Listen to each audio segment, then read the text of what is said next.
और अमेरिका के साझा हमले से ईरान में हालत भयावह है। अमेरिकी राष्ट्रपति ट्रंप ने दावा किया है कि अमेरिका ने महज 1 घंटे के अंदर ईरान का खेल खत्म कर दिया। ट्रंप ने यह कहा कि युद्ध अधिक दिनों तक नहीं चलेगा और वहीं नेतन्याहू ने भी जल्द ही ईरान को घुटने पर लाने की बात कही है। खास रिपोर्ट तैयार है, आइए आपको दिखाते हैं।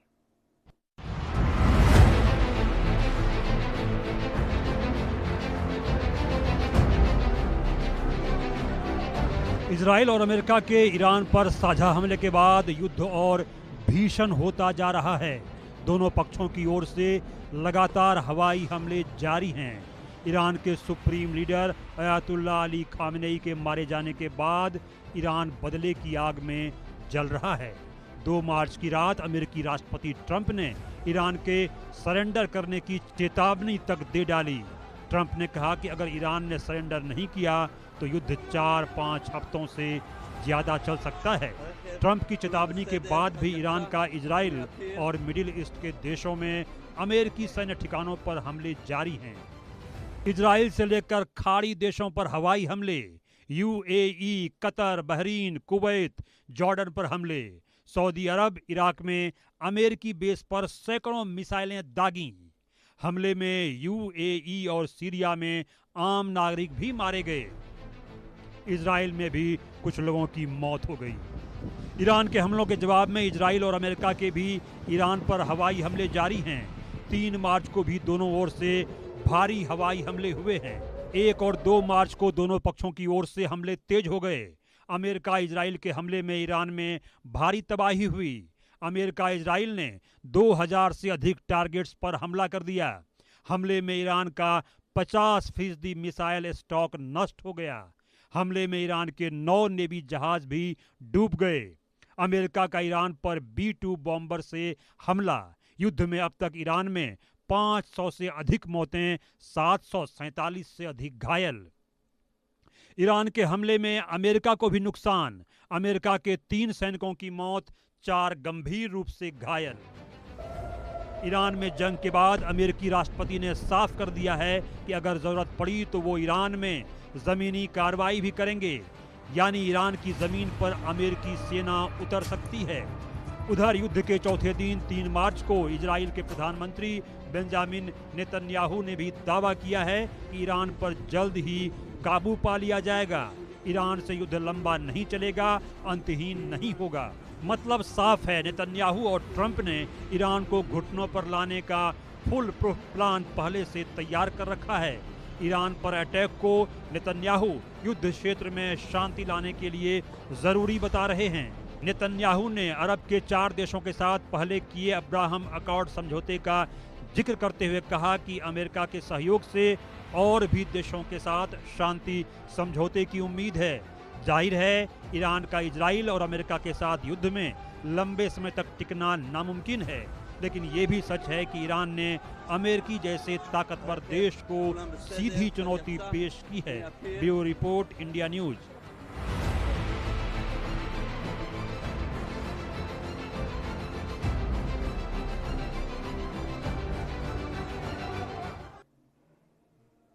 तो ये रिपोर्ट आपने देखी। अब बड़ी खबर से शुरुआत करेंगे। ईरान के लगातार हमलों के बाद अमेरिका का फैसला सामने आया। नॉन इमरजेंसी कर्मियों को सऊदी छोड़ने को कहा है। कॉन्सुलेट के नॉन इमरजेंसी कर्मी सऊदी छोड़े यूएस के द्वारा। देखिए अब ये नया बयान। लाहौर, कराची वाणिज्य दूतावास के लिए भी ये आदेश अमेरिका के द्वारा जारी किया गया है। कॉन्सुलेट के नॉन इमरजेंसी यहाँ पर जो कर्मी हैं वो छोड़े, और इसके साथ ही आपको बता दें कि यहाँ पर नॉन इमरजेंसी कर्मियों को सऊदी छोड़ने को कहा गया है क्योंकि वहां पर अटैक्स किया जा रहा है और ईरान के द्वारा जो तबाही मचाई जा रही है।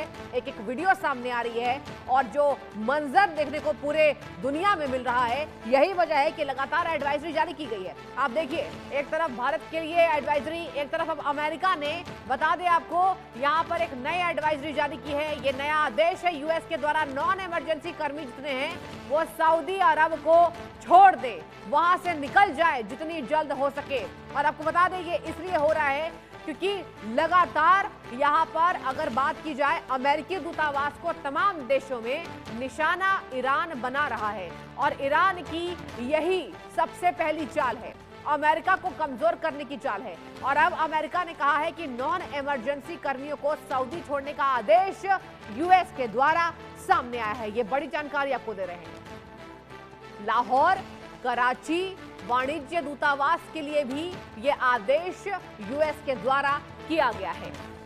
तो ये बड़ी खबर सामने आई है, जहां बता दें आपको, एक तरफ ट्रंप ने दावा किया है कि हम जो है युद्ध और बढ़ाएंगे। नेतन्याहू ने वही अलग बात कही है। नेतन्याहू ने यह कहा कि हम जो युद्ध को अब कोशिश कर रहे हैं कि ये युद्ध समाप्त हो। तमाम देशों में शांति की अपील की जा रही है, लेकिन अब ईरान पीछे नहीं हट रहा है। और अब आपको बता दें, इसी के बाबत ये जो अमेरिका का बड़ा फैसला आपको दिखा रहे हैं, जो बता रहे हैं, आपको बड़ी जानकारी दे रहे हैं। कॉन्सुलेट के नॉन इमरजेंसी कर्मी सऊदी छोड़ने के आदेश इसलिए दिया गया है क्योंकि अटैक्स कभी भी हो सकता है। ये बहुत घातक अटैक्स किया जा रहा है, ड्रोन के द्वारा, मिसाइलों के द्वारा। ये पूरी कार्रवाई ताबड़तोड़ है तीनों देशों की, इजराइल, अमेरिका और ईरान। नॉन इमरजेंसी कर्मियों को सऊदी छोड़ने का आदेश अमेरिका के द्वारा। कॉन्सुलेट के नॉन इमरजेंसी कर्मी जितने हैं वो सऊदी को छोड़े तत्काल तरीके से। अमेरिका का यह बड़ा बयान सामने आया है।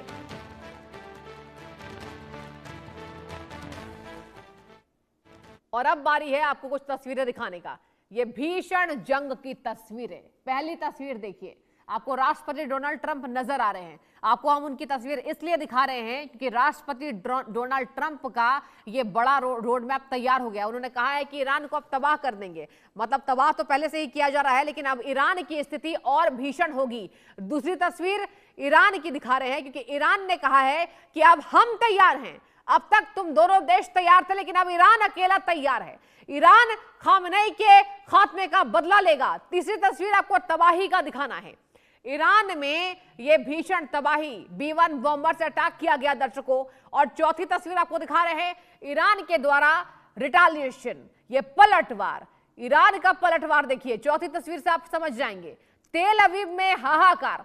आपको हमने बताया था कि इजराइल में मौत का जो आंकड़ा है वो फिलहाल कहा जा रहा है कि 10 निकलकर सामने आया है। और इसी बीच बड़ी खबर आपको बता दें, सऊदी में बड़े हमले की तैयारी में ईरान। अपने नागरिकों को वापस देश आने को कहा है सऊदी में। बता दें आप, ईरान ने, और सऊदी में इस वक्त है 9000 ईरानी नागरिक। सऊदी अरब में ईरान के 9 नागरिक मौजूद हैं और ईरान ने यह बड़ा फरमान जारी किया है कि जितने भी नागरिक हैं वो अपने देश लौट जाए, यानी कि ईरान लौट जाए, क्योंकि अब सऊदी में ईरान का बड़ा हमला होने वाला है। ईरान अटैक करेगा, ईरान रिटालिएट करेगा, ईरान अपने खामेनेई का बदला लेगा। सऊदी की बात की जाए, एक बार आपको हम आंकड़ा बता दें, 9000 ईरानी नागरिक वहां मौजूद हैं और ईरान ने कहा है अपने नागरिकों को वापस देश आने का फरमान जारी किया है। अब देखने वाली बात होगी कि अगर जो नागरिक हैं वो समय सीमा के रहते यहां पर लौट जाएं, उसके बाद क्या ईरान की और क्षति होगी या फिर ईरान अपने नागरिकों को बचाने में कामयाब होगा। हालांकि आपने जो तस्वीरें देखी बीते दिन, यहां पर ईरान में जितनी छात्राओं की मौत हुई है, अब वहां पर कब्र बनाने की तैयारी की जा रही है और ईरान ने यह साफ कहा है कि जितनी कब्र ईरान में खुदेगी उतनी ही कब्र अमेरिका और इजराइल में खुदेगी। ये तस्वीर देखिए, ईरान का हमला। ये 6 तस्वीर एक्सक्लूसिव। पहला तस्वीर देखिए, यूएस एयरबेस, जहां पर बता दें आपको, अगर बात की जाए दूसरी तस्वीर की, उत्तरी इजराइल की दिखा रहे हैं। इसके साथ तीसरी तस्वीर पर लौट आइए, इजराइल की तस्वीरें, ये भारी तबाही की तस्वीरें। तेल अवीव में धमाके देखे गए हैं, धमाकों की आवाज से दहला तेल अवीव। चौथी तस्वीर सीरिया से दिखा रहे हैं आपको। पांचवी तस्वीर लाल सागर की, अमेरिकी युद्धपोत की। और छठी तस्वीर दक्षिण इजराइल की तस्वीर। ये 6 तस्वीर आपको दिखा रहे हैं ईरान के हमले की तस्वीर। और बड़ी खबर आपको बताएंगे, खामनेई को सुपुर्दे खाक करने की तैयारी चल रही है। आज से 3 दिन तक खामनेई के अंतिम दर्शन यहां पर लोग कर सकेंगे। मुसल्ला मस्जिद में रखा जाएगा पार्थिव शरीर, क्योंकि मुसल्ला मस्जिद में ही खामनेई भाषण देते थे, अपने देश को संबोधन देते थे। ईरान के मशहद में सुपुर्दे खाक होंगे ईरान के supreme leader Ayatollah Ali Khamenei. ये आज की सबसे बड़ी खबर है, ये आज की सबसे बड़ी जानकारी इसलिए है क्योंकि अब तक खामेनेई के शव को दुनिया के सामने नहीं लाया गया था, क्योंकि ये जायज सी बात है जब भीषण जहां पर युद्ध चल रहे हैं, जंग चल रही है, अगर जनाजा निकाला जाता है तो अटैक्स फिर से हो सकते हैं और सिविलियंस की डेथ हो सकती है। और यही वजह है कि आपको बता दें कि खामेनेई के खात्मे के यहाँ पर 2 दिन के बाद, 3 दिन के बाद माफ कीजिएगा, यहाँ पर ईरान में खामेनेई को सुपुर्दे खाक किया जाए। ये बड़ी खबर आपको बता दें। ईरान के मशहद में सुपुर्दे खाक होंगे सर्वोच्च लीडर, दशकों तक राज करने वाले, ईरान की सत्ता में काबिज रहने वाले अयातुल्लाह अली खामेनेई, जिनका असैसिनेशन हो गया है इजराइल और अमेरिका के जॉइंट ऑपरेशन के द्वारा। इजराइल का ऑपरेशन जिसका नाम था ऑपरेशन रोरिंग लायन, और इजराइल की बात, अमेरिका की बात करें, अमेरिका का जो ऑपरेशन है उसका नाम है द ऑपरेशन फ्यूरी। ये 6 तस्वीरें अब दिखाने की बारी आ गई है। इजराइल यूएसए की सैन्य कार्रवाई में ये तबाही का जो मंजर है ये कैसे निकलकर सामने आया, ये आपको 6 तस्वीरों से यहां बता दें, आपको जानकारी होगी। पहली तस्वीर आप देखिए, हिजबुल्लाह मुख्यालय पर अटैक हुआ दर्शकों बेरूत में। दूसरी तस्वीर आप देखिए, दक्षिणी लेबनान में ये जो आप आग का गुब्बार देख रहे हैं वो धमाके का गुब्बार है, वो तबाही का गुब्बार है। तीसरी तस्वीर पर लौटिए, गाजा की तस्वीर जहां पर खान यूनिस ऑपरेशंस के तहत यहां पर भारी तबाही की गई है। इसके साथ चौथी तस्वीर पर आइए, जमीन में जो कार्रवाई की गई, जमीन पर तबाही, वेका रैली के पास जो जमीन पर तबाही की गई, वेका वैली के पास। इसके साथ 5वीं तस्वीर आप देखिए, सीरिया से आपको तस्वीर दिखा रहे हैं। 6ठी तस्वीर पश्चिमी बैंक, जहां जेनिन रेड पर ये आप जो देख रहे हैं धमाके जो किए गए मिसाइलों के द्वारा, ड्रोन्स के द्वारा, उसके बाद कैसी जानकारी निकल कर आई, तबाही कितनी हुई है, आखिर ये तबाही ये चिक चिक कर ये गवाही दे रही है कि बर्बादी किस चरम सीमा की तमाम देशों में हुई है। ये 6 तस्वीर इजराइल यूएसए की जो जॉइंट सैन्य कार्रवाई थी, जो एक साथ की गई यहां पर कार्रवाई थी, उसकी ये 6 तस्वीर निकलकर सामने आई है।